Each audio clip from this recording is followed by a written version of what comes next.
Hello, everybody, and welcome to another episode of the Grief Let's Talk About It podcast. You guys already know we are closing out this year with an amazing guest and amazing conversation. Thank you guys for joining us. It is New Year's Eve, so happy New Year's Eve to everyone tuning in today.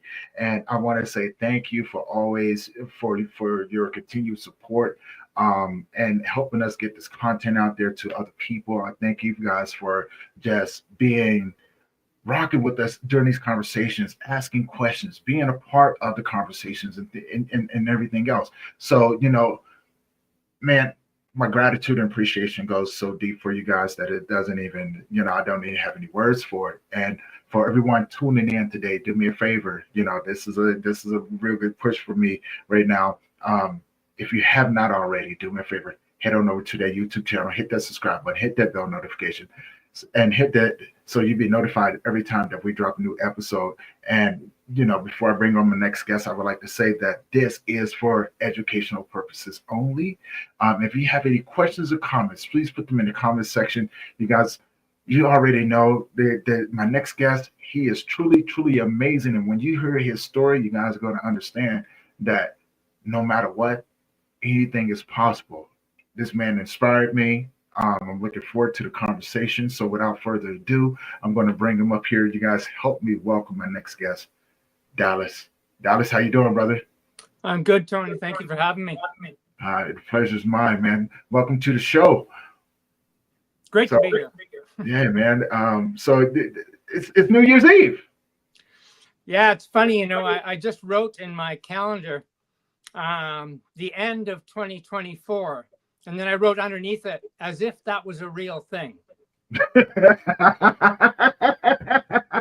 We just continuing it. That's all we're going to talk about today is about what we believe and don't believe. Yeah, most definitely, man. That's life. About life, right? Because I think a lot of people, and I'm not going to give any spoiler alerts. A lot of people have a huge misconception about how life is supposed to work, right? And so I'm going to leave that right there. Now, before we get started, tell people who you are, where you're from, and about the work that you do. Well, I'm from Canada, live on the West Coast on Vancouver Island. I'm a story, like you're a story. Yeah. We are made of our histories. Everything that's happened to us in our life becomes a page, a chapter, a part of the book that is who we believe we are. Mm-hmm. And we live based on our story. We identify as our story. I say, who are you, Tony? And you start telling me a story. That's what we do. We are storytellers because we possess only the story that makes us who we are. And it's something we believe is the truth. And there's the nugget that causes all the trouble in life, is our belief and our sense of reality of our own story. Right. So like almost every other child on this planet or has ever been, you go through events in your early years that cause, we sometimes call it trauma, that cause beliefs in ourself, our self-worth. I came out of my youth believing I was not smart, not capable, a failure, not worth much. And so I didn't believe in anything positive about myself. I believed in the story that told me I was not good enough. And so I lived that way for the next 50 odd years. I would self-sabotage. If I started to do something good, I would ruin it because this supported my story. If I couldn't be successful, I wouldn't let myself be successful. That is how we live. We tend to live up to our expectations of ourselves. And that's why our story is such a powerful thing. Yes. Yeah. So the years of pain and suffering in a crappy story, carrying that emotional baggage, that weight that weighs you down, that tires you out, that beats you up, I became an alcoholic, a drug addict, Entered into a 25-year marriage that was a war zone. My wife also an alcoholic and drug addict. From the outside, we have a house, we have cars, we have vacation, we have 2 children, our own business. We look successful. But under that roof, hell is happening. And we're living in that hell. And we all have our story of our own personal hell. And we all, almost without exception, learn to deal with it. We learn to cope. We learn, even in our worst pain, to find some sort of comfort in that pain. Out of habit and routine and replaying the movie over and over in our mind that we can handle it, that we're strong enough, that we'll get through. But there comes a point, not for everyone, but there certainly did for me, when luck opened a door to a different view of my life. And that luck was waking up one morning with cancer. And that turns out to be a pivotal moment, a great moment of awakening.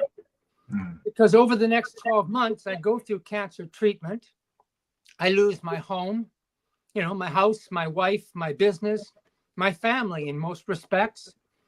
And I am alone, broke, alcoholic, and suicidal at the end of the proverbial rope. And letting go would be suicide. How simple. But letting go is also not hanging on to all the crap that rope dangles from. Right. That baggage. That's the thing we all want to escape. It's like we work at a job for 40 years saying to ourselves, when I retire, when I get to the destination, I get to be peaceful, happy, calm, loving, and enjoy my life. As if there was some place to get to. And this disaster of my life sent the message that you can only be there right now. You can only choose to be there. Or you can live in your story, in your past. And one day, while listening to a podcast about consciousness, the man on the podcast said this one statement. He said, "Show me yesterday." This absolutely blew my mind because I was totally associated with my past, with my story, with my history, because that's who I knew I was. I was that identified with that person that I believe is me. So when he said, "Show me your past," my brain said, "Hang on a second. I can't go to the cupboard and pull out the past and show it to you. It's not a thing. Where is it? It's just a memory. It's just a belief." And we change our beliefs every day. You believe things 10 years ago that you don't believe today. You will believe things in 10 years that you don't believe today. This thing isn't real, so my past isn't real. So that means it doesn't have to be the boss of me. I don't have to listen to it. I could disbelieve my story. To me, that was just a fantastic opening of all this stuff I carried was up to me. No one forced me to feel bad about myself. No one forced me to be in pain or suffering. I did. I just blamed everything out there for how I was. And that blame is another addiction because it's a safety system. Yes. If I don't have to be responsible, I'm safe. I'm behind the fence of blame. It's your fault. It's the government's fault. It's the economy's fault. It's those people's fault who were around me when I was small and hurt me. It's anyone's fault but my own. And so this brings us to grief. Yeah. Because we are grieving our own lives. That's what our pain is. Because grief and regret are bedfellows. We are regretting our past in blame. We're regretting our mistakes and beating ourselves up. we are grieving our own life. And I think this is how we attach so easily to someone we are attached to. And when they die, we have an immense feeling of grief that overwhelms us because it's right there. We can look at it outside of ourselves. And the reality is it's a reflection of ourselves. Tony, Okay. I know I didn't tell you this. 2 weeks ago, we had a short interview to see if we would be compatible to be on this show today. Right. And it was just 5 days before that, my mother died. Jeez, so it's just been 3 weeks ago. So I've been doing a lot of this thinking of what is this grief? Because when I was young, a very best friend of mine was murdered in the States while on vacation. And I felt just an immense sense of rage, anger, frustration, loss, just a real emptiness. Mm-hmm. I didn't know that was grief because I wasn't at an age that I was, examining things. It just was. It's kind of like depression. It just came on. And I had no understanding what it was or what it meant. Right, right. But because of what I've gone through, my train wreck of a life, and coming out the other side, now I see it completely differently. I have no grief about my mother's death because I didn't lose anything. I only reflect on what I had. I had that time. I had that relationship. I had all the good pieces I choose to remember. And so I've lost nothing. I only gained from everything that happened before. So again, it's this focus. What do I choose to look at and believe about the story that I'm living? Okay. I got a question, right? Because as you were saying that, and I'm in the grief field, right? And I'm constantly evolving, right? And understanding. And I do have a different perspective of how I look at grief. Grief is my comfort. It's been with me for quite some time, right? But I'm so comfortable with it, right? So I have no problems with sitting with it and experiencing it for what it is. And again, it's my gift, right? And I think when a person is in tune with the gift, it becomes more of an intimate relationship with it. Yes. But you accept everything that comes along with it as well, right? And I totally agree with what you said. Like when we lose people, or when people transition out of this world, we reflect on what we had, right? And I do believe that's part of the process, but there's a lot of things that go along with that as well, right? You know what I'm saying? There's the guilt, the shame, unspoken words, the what ifs, the why nots, the woulda, coulda, shouldas, things like that. And these things do play a role in the experience that we call grief, the unresolved trauma, the unhealed trauma, right? And the reason why I say that, because so many people do get caught in the transition of the past, right? And you hit it dead on the head. It becomes a safety net, right? If I can have this to escape to, you know what I'm saying, I will always have something to keep me safe, which keeps you trapped in that proverbial bubble, afraid to go out into the world to see what's next, right? And I think it pushes us into regret without any rational meaning. My friend is murdered, and I'll have a completely irrational thought like, I could have been there, or I could have done something that would have changed the outcome. I could have said something better. I could have been some better person. Yes. All these irrational, regretful thoughts are wrapped up in grief that are a lack of understanding. And I think when you are in it, and when you, as you have just said, almost consuming it to the point where you can live with it in peace, because you've come to understand it is yours to own. It's really not about the other person. It's really about you. And it's a sense of love and sharing and how you deal with it. Yes. Yes. And there's a great security in that. And I think we look at it, grief, as fearful. It's not. When you get through that emotional upheaval, the regret, the irrational thinking, it becomes a more loving place. Yes.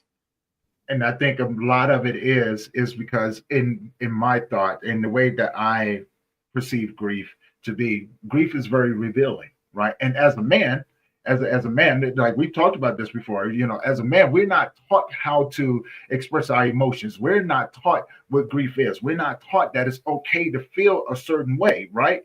And so in grief, it does reveal who you are, right? Mm-hmm. But that's the healing process that go along with it. And when you can get to a place of acknowledgement, acknowledging the world that you live in, and you can begin to look at the story that you tell yourself. Because after the conversation that you and I had, I did look at the story, right? I did go back and look at the story. I looked at my past and things like that, because I'm constantly looking at it from a place of, did I miss anything that I forgot to heal? Right. Right. You know what I'm saying? But I don't go there to dwell on it. I go there to find more of me. And that's the key. Right. And That's so, the key. Yep. Because what happens is that once you begin to find those other pieces of yourself that you left there, you know what I'm saying, you can begin to come into the present moment. Exactly. And your story changes, right?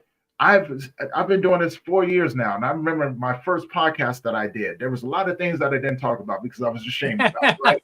You know what I'm saying? Think about that for a minute, right? I didn't want anybody to know I was an alcoholic. I didn't want anybody to know that I was molested. I didn't want anybody to know that I was, I had went to prison or been. I didn't want anybody to know these things. I focused on those recent losses, like my parents, my younger brother, my son. Those were. Now I'm so comfortable with it that I'm going, you know what? This is my story, right? But I don't have to, it does not define me, because what it has given me. And every day, like you said, tomorrow doesn't exist. Yesterday doesn't exist. But in the moment right here, I'm with Dallas. Exactly. And I know in my story, I know that if there's someone out there listening to it, I don't say it for me, I say it for them. Yes. I say, look, if you can follow my footprints in the sand, I want to be an example that anything is possible. That's right. And I don't want your sympathy. I don't want your sympathy, but I want you to find courage and strength. Maybe you can take a little bit of my belief system and hold on to it till you're able to develop your own. Yeah. Right? And type things. So, it is a shared experience. As human beings, it's such a shared experience that we often look over the fact of that we're all going through something similar, just in different intervals at those things, which should draw us closer to each other, right? I always say we all walk a hard road. We just wear different shoes. There we go. Yeah. We're all doing the same journey.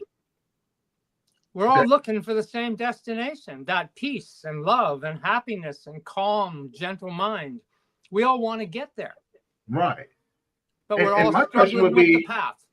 Because I know for me, right, I'm at peace with myself. Right. I don't look to outside entities to bring me peace. I am at peace with myself.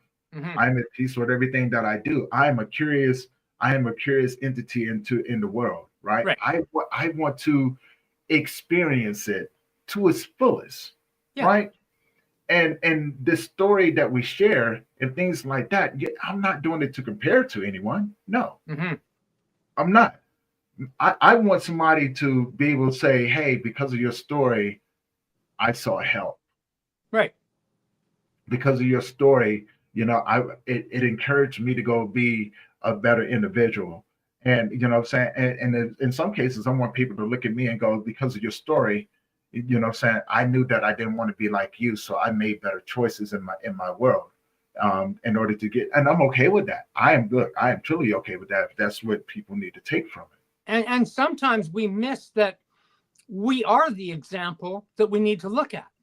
Right, right. When I was suicidal and at the end and had come through this year of absolute life collapse, a friend looked at me and said, "What are you doing thinking you're weak? You just went through all that in 1 year and you're still alive. Mm-hmm. If that doesn't kill you, nothing will." And so it was like my brain went, "Oh, yeah, I went through that. I'm the example. If that didn't kill me, maybe I'm strong enough." Yes. So often we already know it. We just can't see it in ourselves. And Mm. so when I see Tony's story and I listen to Tony's story and I think about it, I go, wow, he went through all that crap and he's here standing up, being vulnerable, showing us the real Tony. Then I can. And Yes. sometimes that's ourselves, not just the other person, because we're all reflecting each other.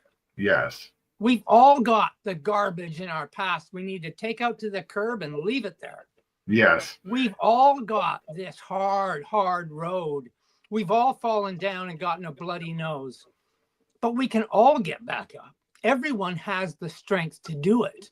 It's just finding that light, that door opens and you can walk through it. That's what is the difficulty.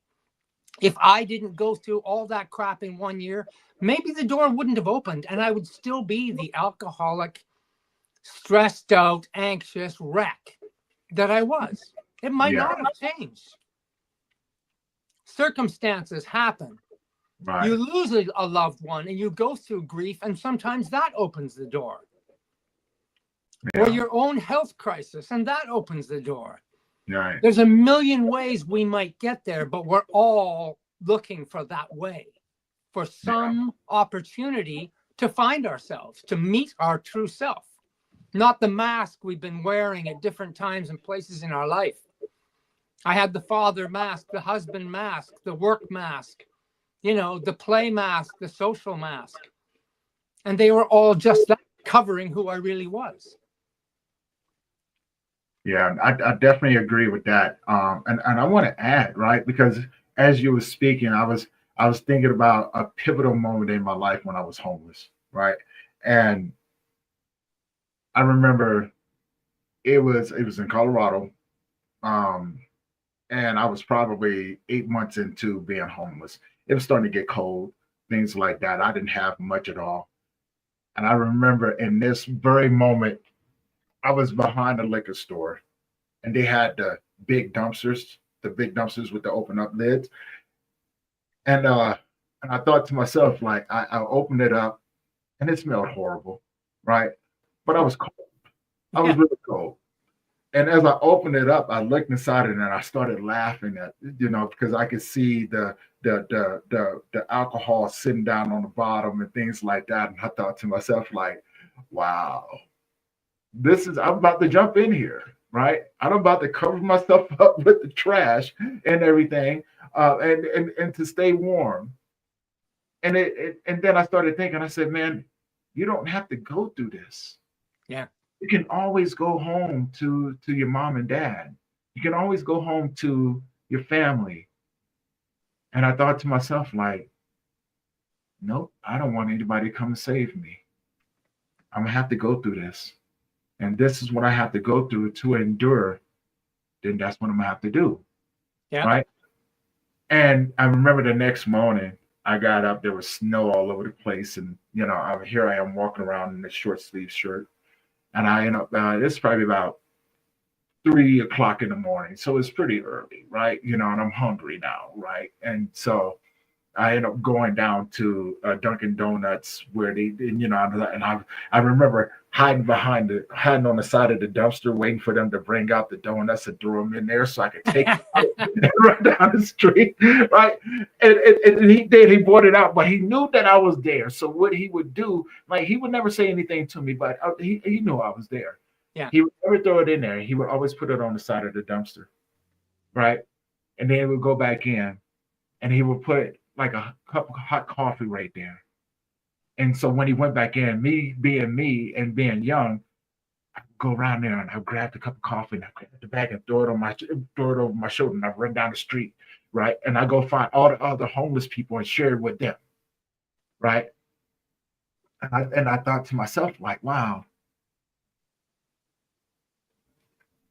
I want something different out of life. Yeah. This cannot be my story. You have to get there. You have to get there, right? And I eventually did. And it was the sequence of events that happened. They got me to begin to climb out of that proverbial hole, that proverbial dark hole that I had been in for quite some time. And I could never explain it, right? Because I was going, I don't do drugs. I'm able-bodied, but here I am. Carrying a big, heavy bag. Yeah. But it wasn't until I got older, Dallas, that I began to look back. I taught myself, I trained myself to do something. So when I would go to sleep, right, when I was living out there on the street, well, actually, when before I had custody of my son, and this is some years after, I was like, I don't want to be this way anymore. I don't want to be angry. I don't want to be regretful. I don't want to be all of these different things because it was something that I carried inside of me, right? And I taught myself to dream backwards in my life. And I began to look at those pivotal points, right? Because I wanted to know, where did it start and what did I need to do in order to not only heal, but grow. I was looking for me. Again, those little pieces in there that I was looking for, that's what I was searching for, right? So I taught myself to go to the child, the boy, the young boy, and I became what I needed for him. And as we grew and I watched him grow into the teenager, I became what I needed for him. And when and so forth and so forth. So those intervals. And then in the present day, I realized that the story that I had been living changed. Mm-hmm. Right. And just like yourself, it was just like, okay, the past does not exist anymore. In a sense, you change your past. Right. People go, well, you can't change your past. That's just who you are. And I now believe, no, you're not. No. You're only acting out a script of who you think you are. Mm-hmm. And you can change the script and act in a different movie anytime you choose. Right. That's the incredible power we have. The past doesn't control us unless we give it control. Yes. We have the ability to rewrite it. Yes. See, for me, we have a totally different path, you and I, but we have a very similar destination. Yes. How we get there is totally individual. I can't teach someone how to get there. I can only show them the door I walked through and how I walked. Just like you said, you're going to be an example, but you're not like the evangelist preacher. You're just sharing the example that you went through. And some people will attach to it and go, that makes sense to me. I know what he's thinking. I know what he's saying. And they can walk with you. For me, you don't heal the past. There is no healing. The trauma happened. It cannot be healed. It can only be reimagined for my own health instead of my own harm. And that's the changing of the story. I refuse to believe, and therefore I can conceive of a different life. If I keep believing in the past, I can only live in the past. When I hear people say, you're strong, you're powerful, believe in yourself. And then I go, hold it a second. Believing in myself has been the problem because myself has been a wreck. I don't want to believe in myself. That's what got me here. Mm-hmm. I want to believe in a new imagined self that isn't anything to do with that person. That's the power that changes everything and changes it dramatically. I'm going to believe in a new me, not the old one. We got a comment over here, Taming Your Grief. They say that's an amazing concept, the script, right? and I love that, right? Thank you for that. If you have any other questions or comments for Dallas or myself, please put them in the comment section. We'll be sure to get. I'll read them off, and we'll be answering those as we go. Um, so The whole script thought is the story, right? right, It's the script of the movie that is your life. Your ego plays you. Your ego gets up on stage and acts out your life. And that's why it can control you so easily. Because if you're full of pain and everything, your ego uses blame to try and protect you and not be responsible. Your ego gets up there and says, well, things may be horrible, but tomorrow it's going to be great because you're going to be successful and get the house.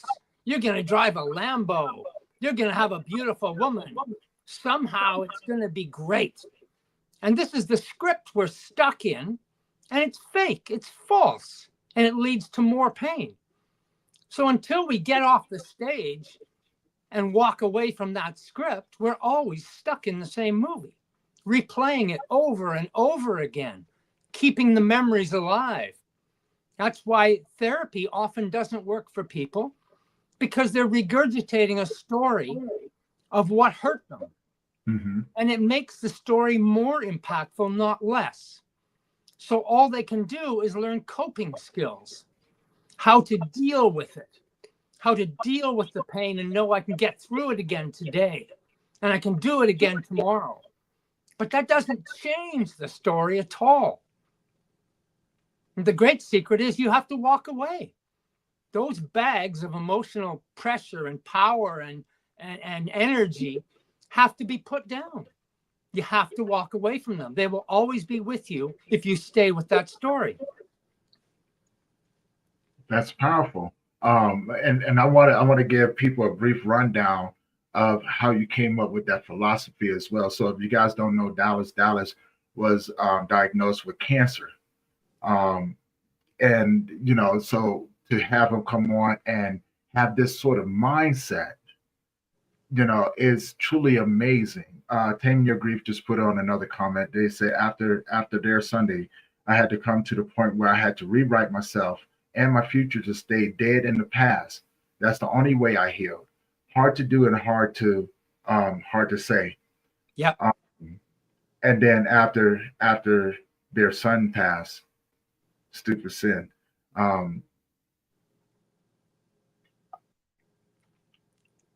Yeah. I'm not. So whenever I hear of people losing their child, you know what I'm saying, it kind of hits me different. That's because you go into that story of yours. Right. And you know, it races you there, and you get all the feeling. Right. Well, and it's okay to feel as a man. I don't mind feeling. Right. Yeah. Because what it does is it does remind me of the relationship I have with my son, and I used to believe,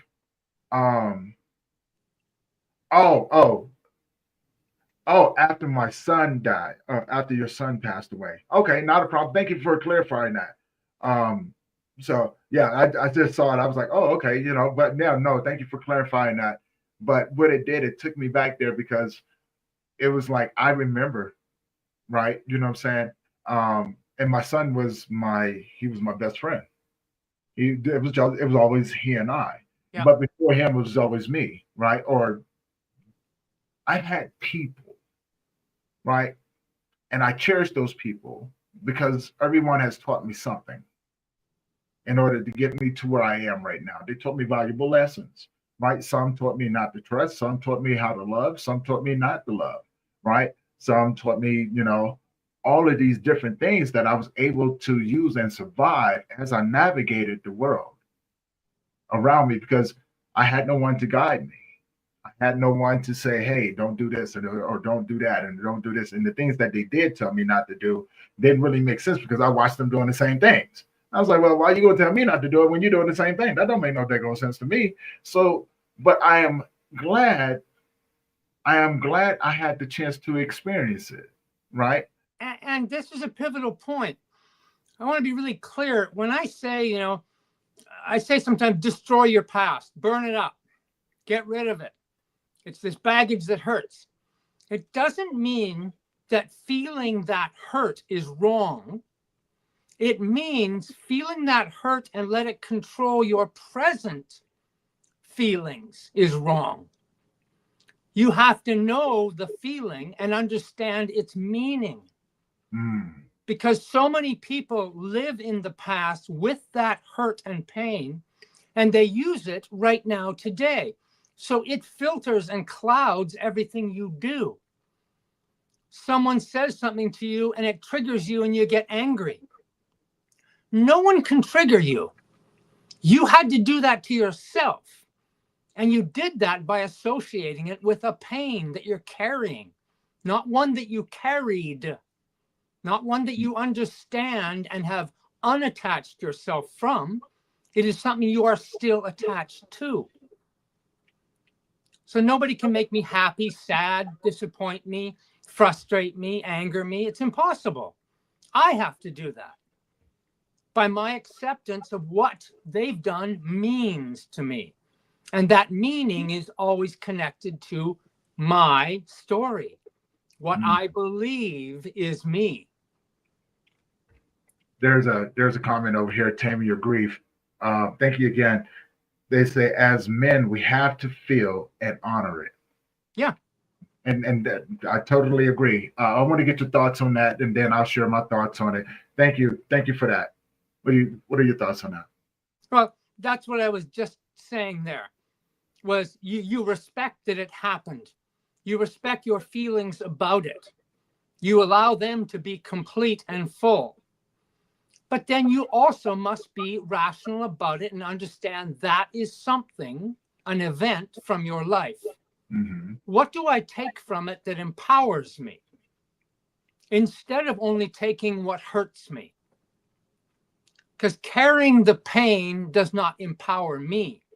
Carrying the memory can be empowering, but not if it infects and controls me. I have to still be apart from it to be with it. I still have to have a distance to understand it and myself. Because when you are in the grief, let's say at the moment, it's impossible to understand. Right. It is simply an overwhelming feeling, a consumed emotion.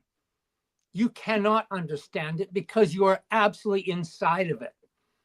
So you honor it as being what it is, but then you step outside of it so you can understand it. So you can appreciate the love that is a part of it. Yeah. Because I believe that's when you begin to identify it. You begin to put words to it. You can articulate it, and things like that. And as men, we don't know how to articulate it. And this is where, where most men find themselves on the destructive path, right? And again, when I say that, I'm speaking from, I can't speak for all men. And I know there's a lot of men out there that can relate. So I'm not going to put that out there like that. I'm just going to say, hey, when I was consumed by it, I went on the destructive path. I wanted to destroy the world. I told myself, I said, you know what? If given a chance, I will destroy the stars just to get back what I had, right? Because I felt empty. I was hurting, and it was a deep embedded hurt that I didn't know what to do with. You can only lash out. Right. I can only lash out. Tame Your Grief said it is an event, not the definition of what we need to live. And once we get past the pain, we integrate that pain and carry on. Yes, we do. In so many different ways. Consuming for sure. And it takes a while to be able to even articulate. Yes, it does. Because of that distance. Yeah. Because of that distance, right? And then on top of the things that we get taught in life, and this is where I go in, and when I help men navigate this, everything that you've been taught about this, throw it out the window. It's a lie. It's a lie. We have to rewire your brain in a different way, right? We're going to walk with you through all of these different things so you can begin to experience it. But then once we begin to experience it, now we have to be honest. Yes, honesty is a big part of it. Yeah, honesty is a big part of it. With yourself. Yeah, and that's what it's about, right? That's why I said I love to walk with men as they're going through it, because it is a sense of accountability for the choices that you made that may or may not have been the best choices, but they were your choices nonetheless. And in those moments, now that you're on the outside looking in, now you can begin to separate them. You can begin to put the words to them, right? Even And to then be rational with your own feelings. yes, rational. Because we get so attached to the feeling, we just believe it's the truth of us. And often it's not. I say, you can't always trust your feelings. I understand that one. You have to separate yourself and examine, what does this mean for me? Because it is only a meaning in you. Right. And that's why the blame and the lashing out and everything, you have to go through that before you can see yourself in it. That's very true. But it's also how I'm going to tie this into the addiction aspect of it as well, right? Yeah. Because when we can tie the addiction into it, we begin to understand why or how someone can change the story to fit the reality that they want, right? Because it's a cloud. Absolutely. Right? You know what I'm saying? You can change the reality to a perception of where it can fit you, where you feel safe in. So you begin to surround yourself with other individuals that will actually encourage you to do these things that you can have easy access to, right? And things like that. And so, and again, from what I've seen in walking with men for the many years I have, is that they always say in the world, in the real world, or the world that we was living in, they didn't know how to show up. They didn't know how to deal with the pain. They didn't know, what I'm saying? They didn't see the other side of it. And I had a guy one time, an old client of mine, and he was a rich guy, multimillionaire. He's probably a billionaire right now. And he said, man, no matter all the money that I had and things like that, and he had a really good life, and things like that. He was like your typical bachelor, right? You know what I'm saying? Women, cars, money, houses, you know what I'm saying? The penthouse, the girlfriend didn't know about the side girl, and the side girl didn't know about the mistress, right? So all of these different things, they traveled the world. And he used to always have me laughing and things like that. And he goes, man, when I realized that everything that I had been carrying, I didn't like myself. Exactly. He didn't like himself. So he said, in order for him to like himself, and he felt that everybody liked this version of him, he used to go out and get coke, right? You know what I'm saying? And throw the lavish parties and things like that with drinks and drugs and things like that. And he goes, and it kept people coming around and things like that. And I could live every day like my birthday and every night like New Year's Eve. We all medicate to keep our pain away. Right. Some do it with gambling. Gambling is hugely on the rise with young men in America because it's a dopamine hit, a fix, like taking a drug that keeps the pain away. It's going to be better in a minute. I'm going to win. So drugs, alcohol, gambling, sex, possessions, getting that car, getting the house, getting the woman. All these things are just medications to keep us away from ourselves. We're afraid to meet ourselves. Yeah. We want to meet the next mask that'll keep us safe and happy, we think. Yeah. Tammy Your Grief says, crazy how we medicate. It is true, right? And it can come in many different forms. Different forms. And when you watch people do it or go through it, there's a sense of empathy that comes along with that, especially if you have walked that path, right? And things like that, because you knew what it took for you to get to where you are, to change your story and to begin to narrate it in a different way, right? You know what I'm saying? So then you could look at them, and not everybody is going to take the direct approach to it, right? You know what I'm saying? Most people aren't going to receive it that way. So yeah, this is why I laugh now at the insane moments in addiction. Right. Those moments when I'm taking the drug or buying the alcohol, and at the same time, there's a voice in my head saying, don't do this. You don't need this. Don't do this. And yet I'm doing it at the same time. It's this crazy insanity, this fight, Right. this Yeah. teeter-totter that goes on. And I look at it now and it just makes me laugh out loud at how silly our brains can be, how easily we can be fooled by ourselves, how we Yeah. lie to ourselves that somehow what I'm doing is going to make me feel better. And at the same time, knowing it's ruining my life and killing me. Yeah.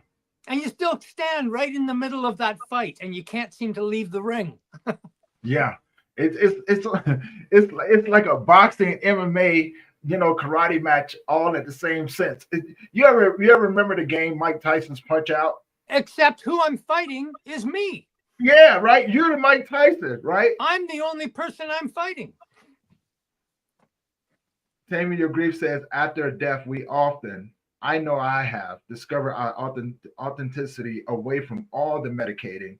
The better for it, although I love with the loss of my son every day. Oh, I live with the loss of my son every day. Yes. Understand, love and live. You know what I'm saying? It's a constant fight. And I definitely understand. And and again, you know what I'm saying? This is where I relate, in that way, because the loss of a child, I don't wish that on no one, right? Right. And then the loss of our parents. I grieve the years of destruction behind me. Right, all the right, horrible exactly. things I did, the people I hurt, myself that I hurt. I grieve all of that. But Yes. I don't let it control me now. And that's what we mean, right? You know what I'm saying? Because I can respect it. I can respect it. I understand it, but I have grown because of it. Right. And that's why we do what we do now, because we all have grown because of it, right? We would not be here. Taming Your Grief wouldn't be in the comments and giving comments and sharing with us, have we not gone through exactly and grew to the individuals that we are today, or doing the work that they're doing, right? So that's what I mean. Like, there's so many amazing people that understand, and it takes us to go through all of this crazy stuff, right? You know what I'm saying?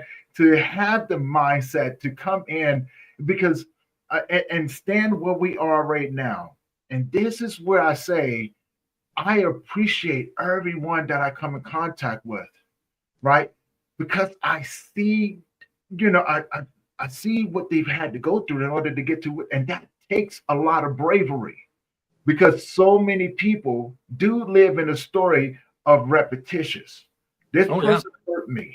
This person hurt me. I got to survive. I know I used to be there.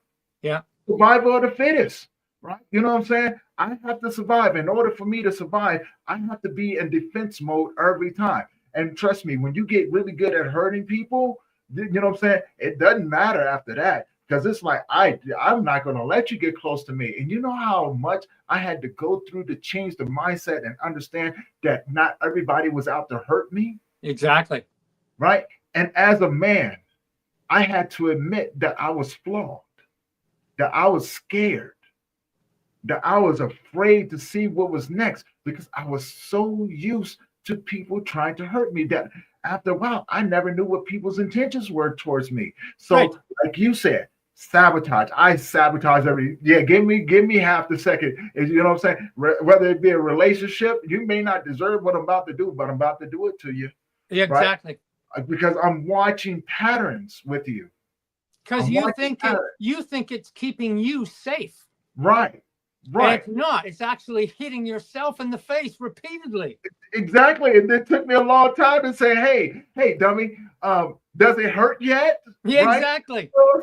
Like, nothing's going to hit you harder than what you're going to do yourself. Which, now leads me to my next question, because there's a philosophy on life that I developed, and it's been a true thing for me, right? Because it was part in understanding and accepting my life, right? Acknowledging my life and the story that I was telling. Like I said before, after I learned how to do that little trick and dream backwards, I pinpointed where everything was, and I was able to begin to walk and grow, because I was always looking for that authentic piece of myself, but I was willing to surrender and let the pieces of me that didn't need to be there fall away.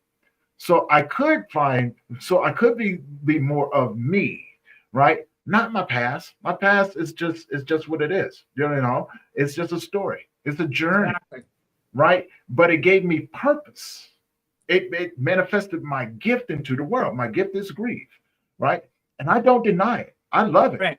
Right? It's that feeling of love, of fulfillment, and purpose, and guidance, and things like that. I am like a child in my grief, in my gift of grief, man. Anything can become a personal power Right. as long as you frame it the way that works, Exactly. not the way that Exactly. it hurts.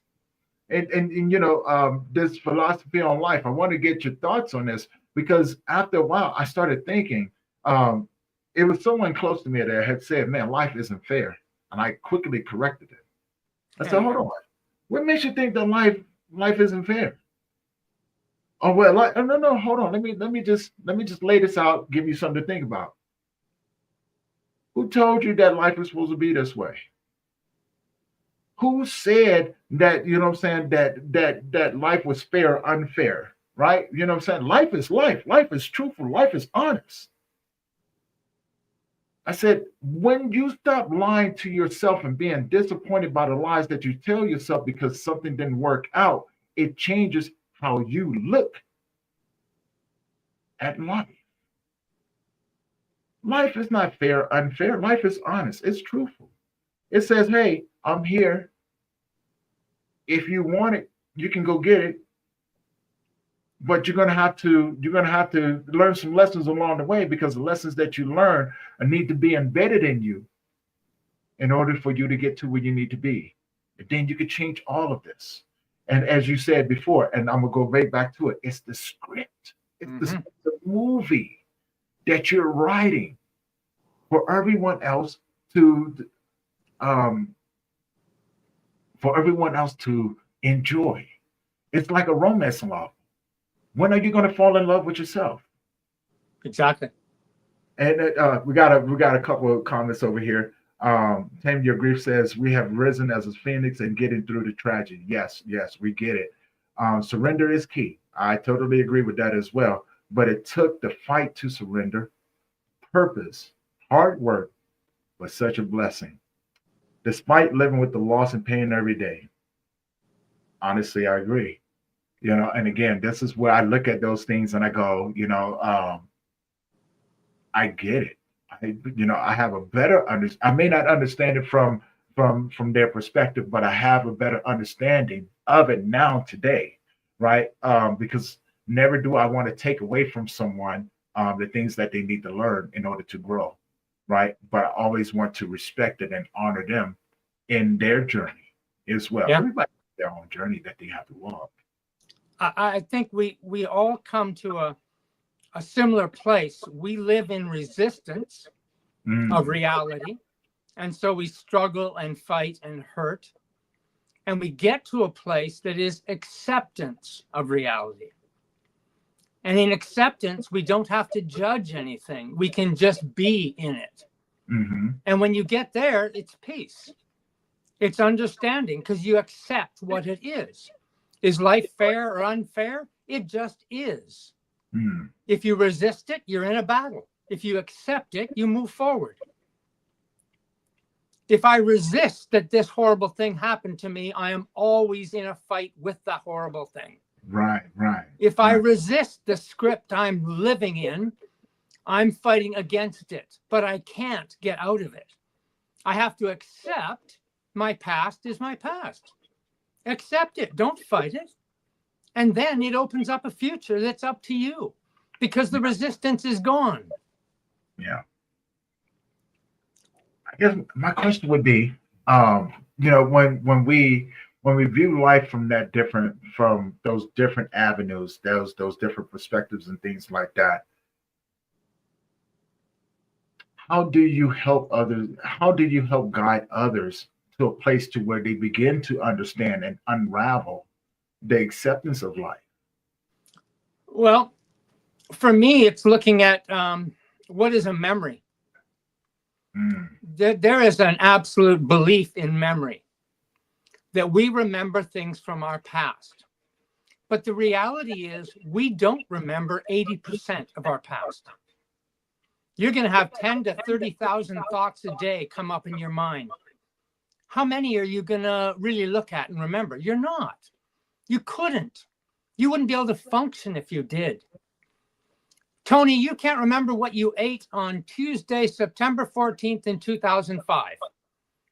Why can't you remember it? It happened. Mm-hmm. It was real. So why don't you remember it? Because you don't replay what you ate that day over and over and make it a big memory. So how real is it? If you don't remember it, it doesn't exist. Anything from my past is something I create as memory. It doesn't exist. If we can come to the understanding that we are a make-believe of what we think we are behind us, then we don't have to keep believing. That's the pivotal break, is our belief. Everything comes down to what you believe is you and isn't you. Right. You carry what you believe with you. This is very true. It's your This is very true. choice. It's your choice. I love that, because people don't understand the power in choice. Yeah. Right. You can choose. You have the right to choose. It's actually, it is your duty to choose. Every day, you and I are living in habits and routines that we don't even recognize. We can sleepwalk through our day. You drive home from work, you walk into the kitchen, slap your keys down on the counter, and the sound of the keys wakes you up, and you think to yourself, second, I don't remember driving home. How did I do that? I can't think of a thing about my drive. And we've all done it. We can sleepwalk through amazing pieces of our life and not even notice it happening, and then wonder why things aren't the way we want them. Because we're not really awake. We're not really living right here, right now. We're lost in a memory from the past, or we're lost in an imagination about tomorrow. And we're not being right here. I love that. I love that, because then it goes right back to the thought of being present in the moment. You and I are right here talking to each other. Exactly. You as Tony would have to have a thought from yesterday to have a feeling right now about it, or it doesn't exist. You have to go to yesterday and bring it here. Or you have to think about something you're going to have to do an hour after you talk with me. And so you'd be in the future and bring the thought here. Or you can be right here with me, and neither of those exist. Right. And so this is, I love that you said that, because that's another philosophy of mine that I've often told when I coach other individuals, but even when I coach myself, right? So I want to really specify that before I go out and try to help anyone else, I coach me first. Right. And it's the thought of momentary movement. Yeah. So when something shows up, an emotion or my grief shows up, I learn to sit with it. Right. And I begin to look at the things that are poking out inside of there. And I go, wow, that is something else that I need to learn. So now I'm a student. So I understand the role of student and teacher. So, I go, okay, let me sit with this. Let me open this up right here. Right. And I find that it's messages. These are just messages. These are things that, okay, this is not mine. Right. Although I experienced this, these are not mine. Let me just take this, analyze it, break it down, take away the things that I don't need, and maybe just carry the wisdom and the knowledge with me into the next moment. So when it's done, I put it on up there and it goes about its way. So just like the wind, it's done, it's gone. And I go into the next moment open-minded, but a little bit more knowledgeable. Right.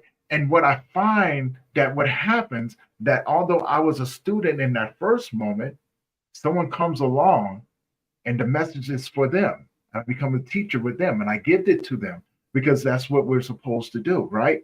Yeah. We're supposed to give it to them. So I give it to them without question, without any sort of expectations, right? and I move on. So once that is done, I move on to the next one. Like it's done, it's over with, right? And that's how I have moments. What I realize is that I have moments like that, you know what I'm saying? Probably, 100 times throughout the day. 100 times throughout the day. Thoughts just These are coming just up. right. And you know what I'm saying? And so, I really when I'm able to sit with it, it makes me feel it gives me a feeling of accomplishment, right? That I'm able to serve, right? Because my Right. main purpose in this world is to serve other people, Yeah. right? I think it's all our purpose. Right. It's all our exactly. It's all our purpose, right? But it takes a lot of it takes people to figure out what they need to serve, Yeah. right? What is your purpose? Well, Why how are we you need to here? serve. Right. And how we need to serve, right? Yeah. And are you? And here's the biggest question to people: are you equipped to serve? And you are. Exactly. Everyone is. Everyone is. But we just don't see it. It's cloud behind the clouds is you. Yes. The clouds is what you're living in. Yes.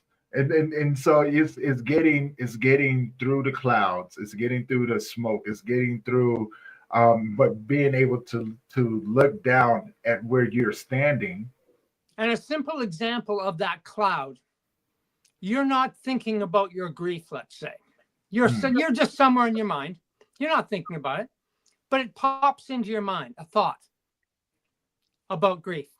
And then you grab it, you attach to the thought and say, yeah, that's me. That's my grief. And then you begin to spiral negatively down, mm, darker yeah. and deeper, because you've grabbed onto a thought that was just a cloud passing by your blue sky. If you can become present, if you can see your thoughts and just observe them, not attach to them. There's a thought I just had. Dallas isn't very smart. Oh, yeah, that's an old thought from my story. Nah, I don't really believe that anymore. And it passes by and dissipates. It Mhm. has no power. But as soon as I latch on and say, yep, that's me, that's who I am. Oh, I'm such an idiot. Boom, the spiral starts and down I go. Yeah, yeah. Because I have taken ownership of a thought that isn't me. It's not the truth. Yeah, no longer I didn't defined. think the thought. I wasn't thinking the thought. The thought just arose out of the dust, out of the script, out of the story. It was just thrown up. And there I grab it. And boom, I'm in trouble.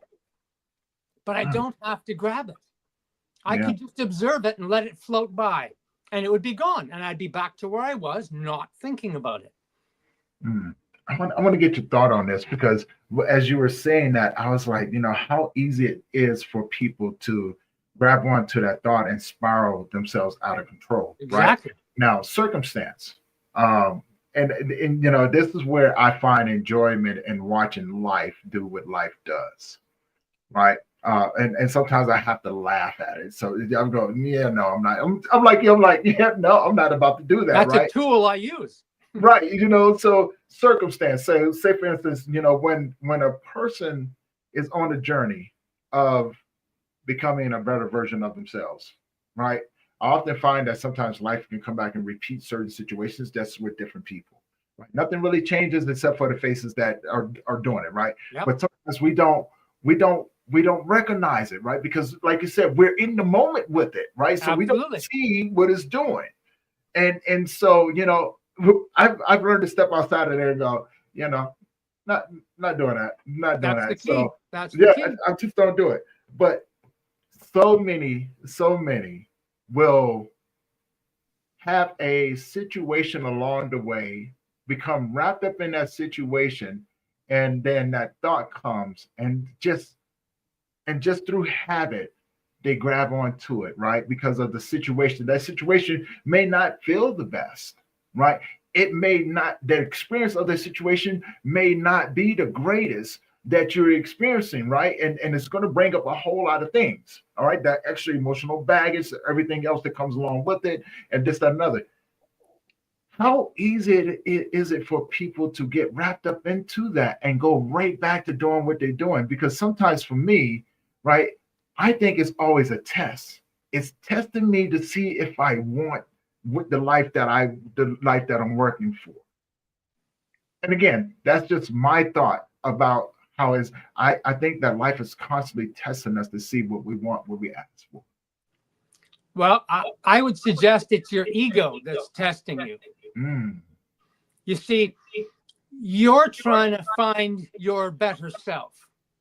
You're trying to clear the clouds and see the blue sky that you are. You're really just trying to reveal your true self.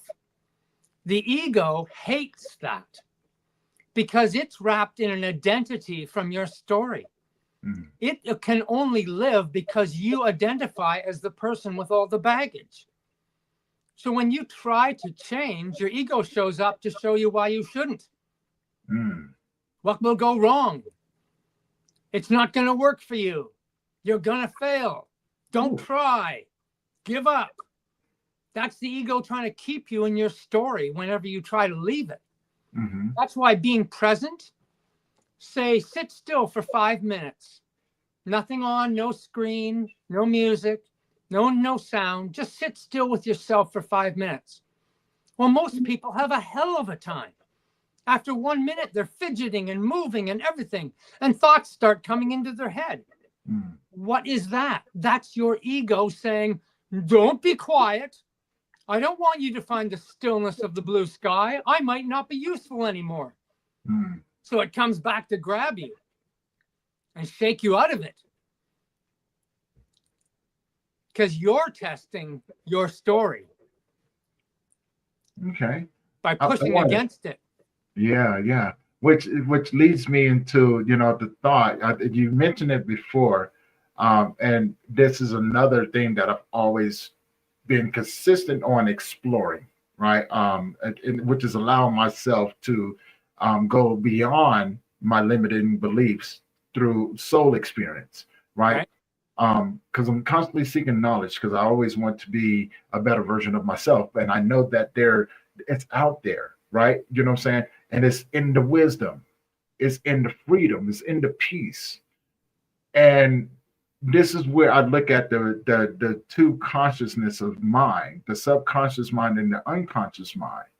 And this is just me again, you know what I'm saying? And I get to thought the subconscious mind. What I find was that once I exhausted the limits of it, it no longer served a purpose to me, right?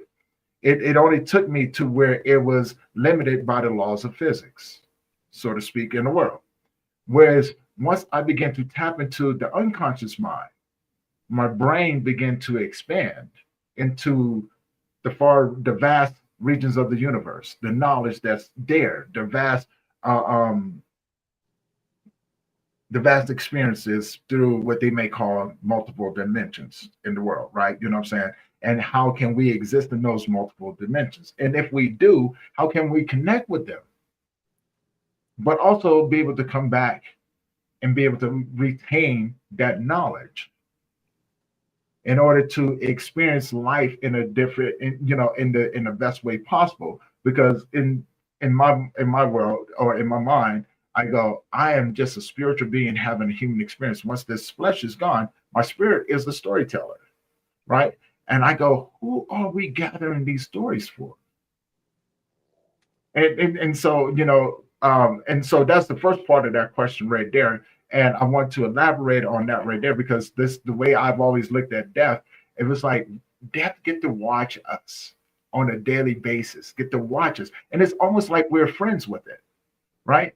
It's an old friend. It brought us here and it'd be here to take us away, right? But not the physical, but the spiritual. And I go, what if the experiences that we're having is to share that story, that journey that we've been on with the long-term friend as we begin to transition out of this world.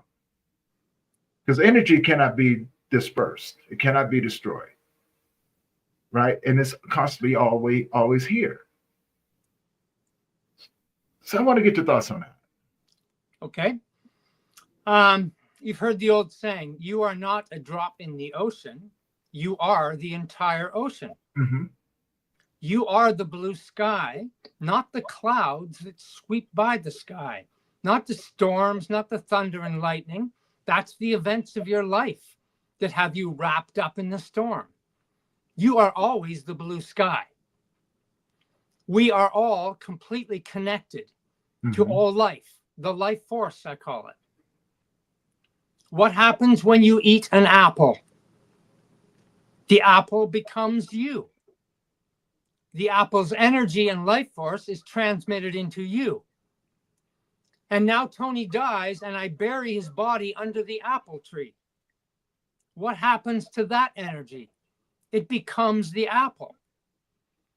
Everything is completely connected. Yeah, everything else. We simply create disconnection in our individual sense of self, which the story keeps solid for us. We identify as this single person, not as this loving entity of everything, as a part of all life, which who we really are. That's what's so hard to see. And that's what keeps us in the storm, in the clouds, not seeing the blue sky, thinking we're one little drop, a ripple on the ocean instead of the ocean itself. This is the struggle to see through it. I do not create a better version of myself. It is always there. I'm just not seeing the better version. I'm clouded by this thing I call life that has thrown all this difficulty at me and that I have attached to and pretended is me. It's not. I am that better version. I am the blue sky. I am the ocean. I am just a life force here to relax and enjoy and love and share. That's it. I love that. Life is incredibly simple, and that's what makes it so difficult. Yes, it really is. Like, we are raised in an idea of complexity.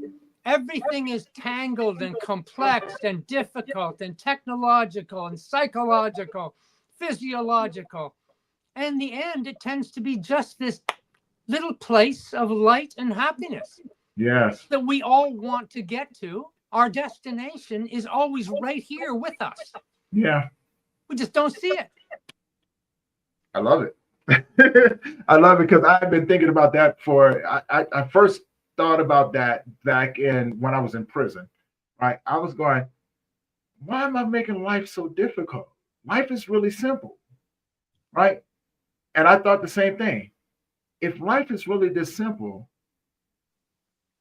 then where's the challenges? Why can't I have a simple life, right?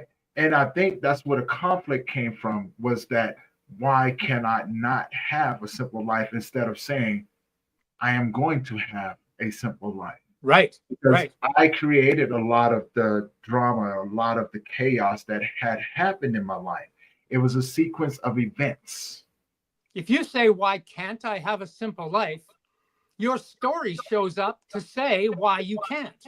Right, exactly. It helps you believe you can't because you asked the question wrong.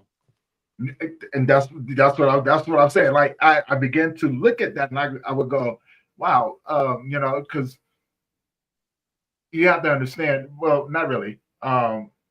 When I was living life the way that I was, I did create a lot of unfortunate events, right? Being shot because of some of the choices that I made, right? Right.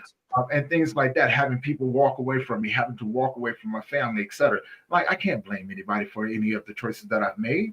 There's a massive moment you just exposed. Right. Somebody shot you. So I could blame the person for shooting me. Right. Or I could say, I brought this shooting on myself by my action. Yeah. Only I am responsible for it.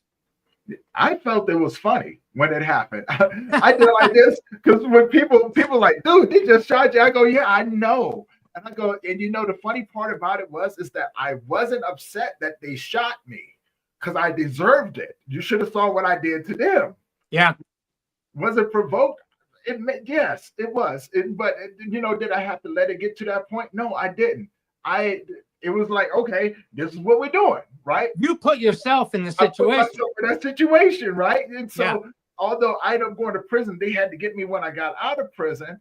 The fact of that they waited that long to get me, I was like, wow, you guys have a lot of patience, right? No, You know, they got a lot of pain that they're holding, they had a whole lot of and they're pain, going to right? So, express it. so when it happened, I was like, I'm not even mad that they shot me. I'm mad that they let me live, because this means now I have to make a choice and go back and do something to them, right?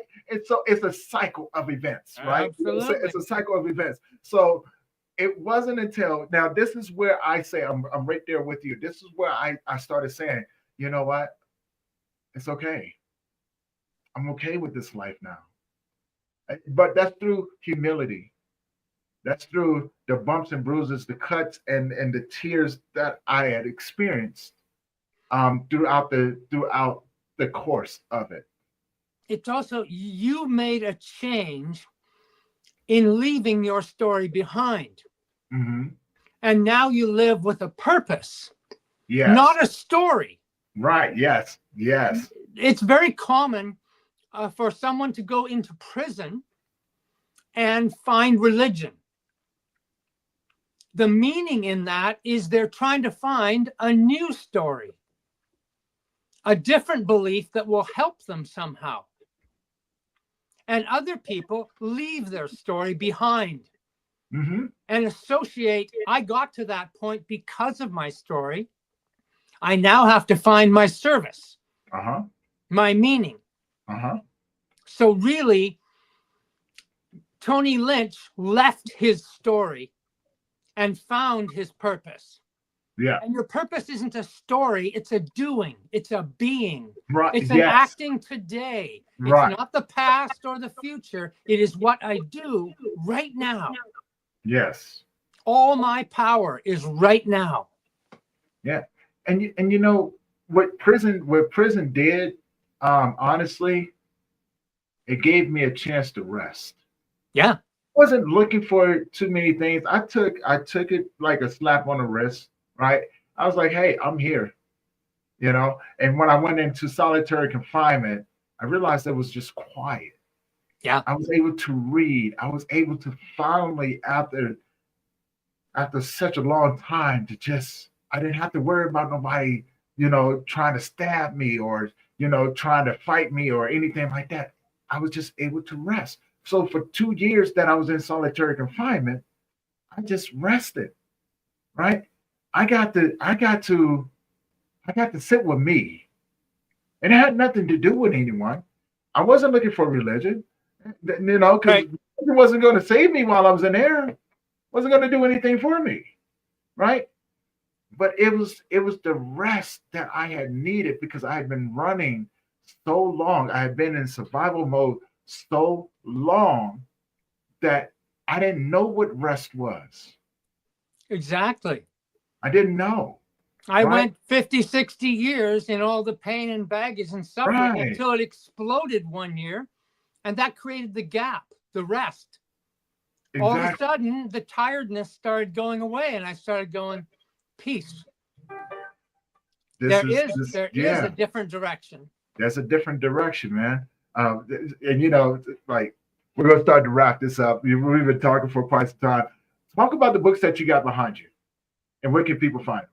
Yeah, well, this is the journey I went on. Where am I? I'm over here. This is the first book, Cancer Combat, because it was, and when I got out of it, cancer was the first thing I had to overcome. The second book is the StepSystem, the yellow cover here. And that's about breaking my life down into small bites. I had to take little steps to move forward. Mm-hmm. I couldn't see everything big and complex. I had to make it simple and small. And then I did Live Long with a Fit 5 Life, because I had recovered my life by building up my physical strength, my mental strength, eating better, learning to sleep better, all these things that made me healthy.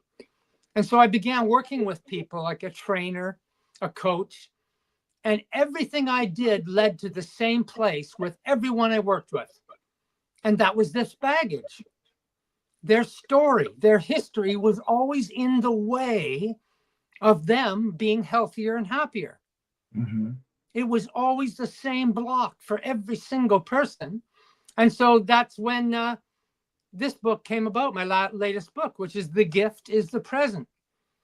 It was finding now, here, and not living in the past or the future, which was causing all the trouble, putting down the bags. So the books are my journey, and I'm just sharing what I've gone through. You know, I don't teach anyone. I don't believe anyone can really teach. You can only throw up examples, give what your path was, and if someone attaches and it works for them, fabulous. Yeah. And if it doesn't, That's what you've got coaching to find is. your own. Yeah, that's what coaching is, right? It's putting stuff out there and allowing people to absorb it the way that they need to absorb it and use it in the best way that they know how. I found this work for me. I found this work for me. It might work for you. If it doesn't, no problem. Keep searching. Right. And you know, and that's the beautiful part about it, right? You know what I'm saying? Yeah. It's not a one size fit all. It's not a one size fit all, right? No. You have the option to go out there and figure out what works for you. Oh, yeah. And things like that. Like, I'm just here to give you some suggestions, maybe some, you know what I'm saying, tools and things like that. Use them if you need to. Use them when it suits you, you know. But I'm not here to get you to a place where I'm at. I'm here to walk you to a place to where you are better, where you are effective, as they say, in your lane. I don't want you don't need to come in my lane. I want you to be the most effective human being that you can in your lane. And I'm just here to help walk you there. Here's some things, right? Use them if you need them. If not, that's okay. I'm not taking it personal. Right? That's why I return to that. We all walk the same hard road. We just wear different shoes. There you go. You're going to find your own step, but we're still on the same road. And that's why we can help each other and support each other, because we're walking together. Exactly. It's one step at a time, but whichever step that you take is always going to be yours. That's right. It's always going to be yours. Now, where can people find your books? Amazon. And how do you find someone? Today, you can't even be a secret. This is true. If you've got my name, all you do is look it up and you'll find everything. And you gave me your information. So you guys, his information is in the YouTube channel. We're going to wrap this up. Now, before I wrap it up, I always ask my guests two questions. One you've already answered. Guys, check out his Google his name, find him, go get his book, support him, let him know that you've seen him on a podcast. Secondly, if you can leave the audience with something today, what would you leave them with? Question yourself. Don't be afraid to question whether you are right or wrong.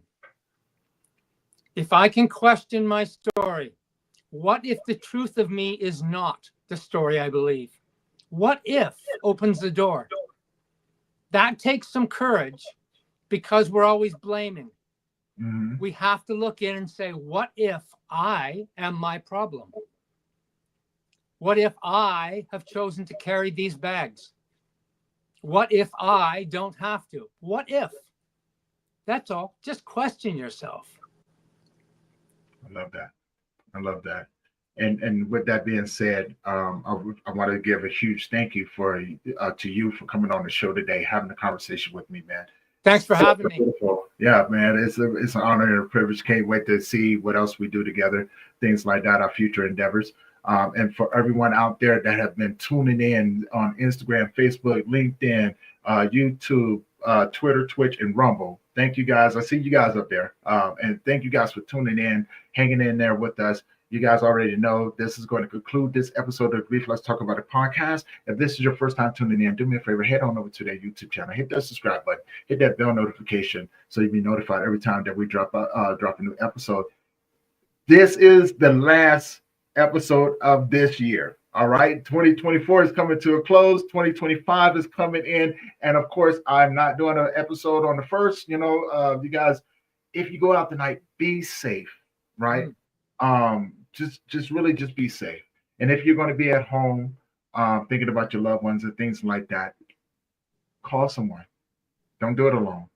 You have people that want to support you. And as always, if you do need support and you have a hard time, the podcast, we have many stories in there with many great people with their information that is waiting for you to give them a call. please do it, right? And other than that, we close the door on 2024, y'all. Love you. Thank you for your continued support. And we're going to see you guys in the next episode. All right. Peace.